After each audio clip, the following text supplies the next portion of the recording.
యేసుక్రీస్తు గురించి మీకు మొత్తం తెలుసు అనిపిస్తుందా? అయితే ఈ వీడియో మీకోసమే. మీరు షాక్కు గురికాక తప్పదు. మనందరికీ యేసు జీవితంలోని కొన్ని ముఖ్యమైన సంఘటనలే తెలిసి ఉంటాయి. జననం, సిలువ వేయటం, పునరుద్ధానం. కానీ ఆయన జీవిత గాథలో మిస్ అయిన 18 సంవత్సరాలు, అంటే 12 సంవత్సరాల నుంచి 30 సంవత్సరాల వయస్సు వరకు ఏమయ్యాయో మనకు చెప్పే ఎలాంటి అధికారిక వివరాలు లేవు. ఇవి మిస్సింగ్ ఇయర్స్ ఆఫ్ జీసస్ అన్న పేరుతో చాలా కాలంగా చర్చలకు కేంద్రంగా మారాయి. యేసు ప్రభు జీవితంలో మిస్ అయిన 18 సంవత్సరాలు చరిత్రలో అత్యంత విప్లవాత్మక ఆధ్యాత్మిక వ్యక్తులలో ఒకరిని అర్థం చేసుకోవడానికి కీలకమైతే, ఈ రోజు మనం ఒక శతాబ్దానికి పైగా పండితులను, ఆధ్యాత్మికవేత్తలను మరియు అన్వేషకులను ఆకర్షించిన సిద్ధాంతంలోకి లోతుగా ప్రవేశిస్తున్నాం.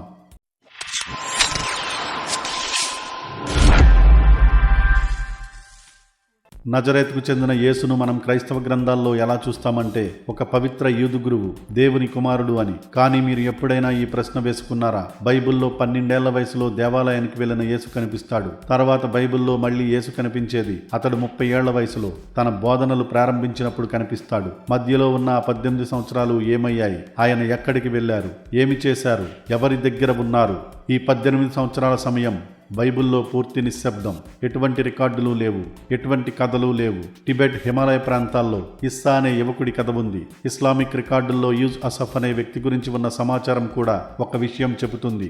ఈ యువకుడు తూర్పు దేశాలకు వచ్చాడు, భారతీయ ఋషుల వద్ద శిక్షణ పొందాడు, బుద్ధ తత్వాలు నేర్చుకున్నాడు అని పాత హస్తప్రతులు చెబుతున్నాయి. ఆ యువకుడు యేసే అనే తర్కం చాలా మందిని ఆకర్షిస్తోంది.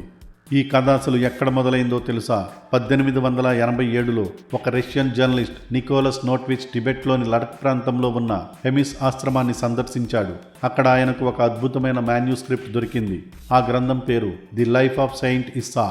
ఈ గ్రంథంలో చెప్పినదేమిటంటే, ఒక యువ యూదు బాలుడు 14 ఏళ్ల వయసులో భారతదేశానికి వచ్చి బ్రాహ్మణ పూజారుల వద్ద వేదాలు నేర్చుకున్నాడు, సంస్కృతం నేర్చుకున్నాడు, బుద్ధుడు, శ్రీకృష్ణుడి బోధనల్ని గ్రహించాడు. ఈ యువకుడిని వారు ఇస్సా అని పిలిచేవారు. అదే కథను 1925లో స్వామి అభేదానంద కూడా ధృవీకరించారు. 1920లలో ప్రసిద్ధ రష్యన్ కళాకారుడు మరియు అన్వేషకుడు నికోలస్ రోరిక్ మధ్య ఆసియా గుండా తన యాత్రలో ఇలాంటి మిస్టీరియస్ కథలు మరికొన్నింటిని కనుగొన్నారు. ఇవన్నీ ఒకే విషయాన్ని తెలియచేస్తున్నాయి, తూర్పుకు ప్రయాణించిన యేసు గురించి. ఇంకో సూపర్ ఇంట్రెస్టింగ్ విషయం ఏమిటంటే, మన భారతీయ గ్రంథాల్లో కూడా ఆసక్తికరమైన రిఫరెన్స్ ఉంది. ఒక పురాతన సంస్కృత గ్రంథం భవిష్య పురాణం. దీనిలో ఒక గొప్ప రాజు మరియు ఈషామాసి అనే ఆధ్యాత్మిక గురువు మధ్య జరిగిన సంభాషణను వివరించారు. ఈషామాసి అనే పేరు యేసు మెస్సియా అనే పేరుతో స్ట్రైకింగ్లీ సిమిలర్ గా ఉంటుంది. భవిష్య పురాణంలో ఓ ధ్యాన స్థితిలో ఉండే యోగి ఈషామాసి అనే పేరుతో ఉన్నాడని వర్ణన ఉంది. అతడు చక్కటి ఆధ్యాత్మిక శక్తులతో పూర్ణుడైన వాడు అని చెప్పబడింది.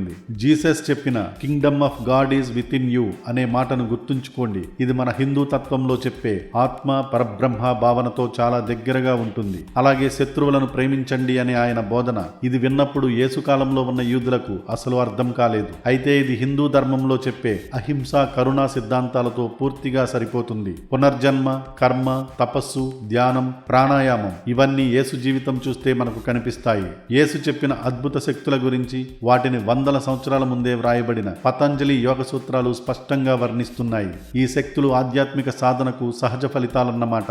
ఉదాహరణకు నీటిపై నడవడం. దీనిని యోగ సూత్రాలు లగీమా అని పిలుస్తాయి. అంటే బరువు తగ్గిపోవడం, తేలికవ్వడం. రోగులను సరిచేయడం అంటే ప్రాణశక్తి మీద ఆధిపత్యం సాధించడం. మరియు పునరుద్ధానం కూడా మేధస్సు, స్పృహ, చైతన్య అధికారాన్ని చూపించే అత్యున్నత ఉదాహరణ.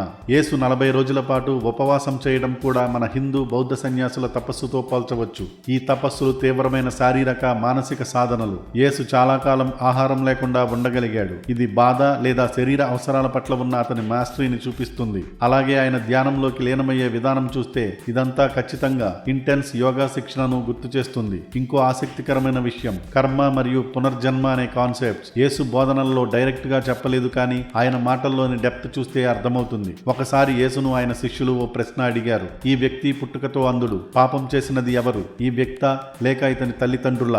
ఈ ప్రశ్న చూస్తే ఇతడు పుట్టక ముందే పాపం చేశాడా అనే భావన ఉంది. అంటే వాళ్లకు పునర్జన్మ అనే కాన్సెప్ట్ తెలుసు అని చెప్పొచ్చు. యేసు ఆ ప్రశ్నను ఖండించలేదు, కానీ మరో దృక్పథాన్ని యేసు తెలిపారు. యేసు బోధనల్లో ఒక పవర్ఫుల్ కాన్సెప్ట్ పదం, అంటే ద వర్డ్. యోహాను సువార్త ఎలా ప్రారంభమవుతుందో గుర్తుందా? ఆదిలో పదం ఉంది, పదం దేవునితో ఉంది, పదమే దేవుడు. ఇది ఎంత డీప్ గా ఉన్న కోట్ అనుకుంటున్నారు, కానీ అసలు ఇంట్రెస్టింగ్ విషయం ఏమిటంటే ఇది మన హిందూ తత్వశాస్త్రంతో చాలా స్ట్రాంగ్లీ కనెక్ట్ అవుతుంది. హిందూ ధర్మ ధర్మంలో ఒక పవర్ఫుల్ కాన్సెప్ట్ ఉంది, ప్రణవనాదం లేదా ఆదిమ శబ్దం. అంటే క్రియేషన్ అన్నది ఒక సౌండ్ ఎనర్జీ నుంచి మొదలైంది అని చెప్పే ఫిలాసఫీ.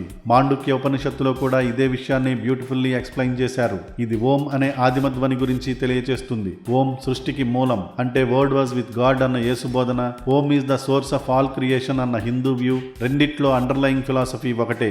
ఇలాంటి ప్యారలల్ విషయాలు చూస్తే యేసు బోధనలు ఎలాంటి యూనివర్సల్ ట్రూత్స్ ఆధారంగా ఉన్నాయో మనకు అర్థమవుతుంది. చివరిగా ఒక ఆసక్తికరమైన విషయం, పురాతన క్రైస్తవ కళను బాగా అబ్జర్వ్ చేస్తే మనకు కొన్ని సర్ప్రైజింగ్ సిమిలారిటీస్ కనిపిస్తాయి. ఉదాహరణకు యేసు తల చుట్టూ ఉండే హాలో, ఇది మన హిందూ దేవతలు బౌద్ధ గురువుల చుట్టూ శతాబ్దాలుగా కనిపించే డివైన్ గ్లో లాంటిదే. మరియు శిలువ గురించి మాట్లాడుకుంటే ఇది క్రైస్తవ మతంలో ఒక పవిత్ర చిహ్నం అయిపోయింది. కానీ అంతకంటే ముందే హిందూ ధర్మంలో ఇది భౌతిక మరియు ఆధ్యాత్మిక ప్రపంచాలను కలిపే ఒక చిహ్నం.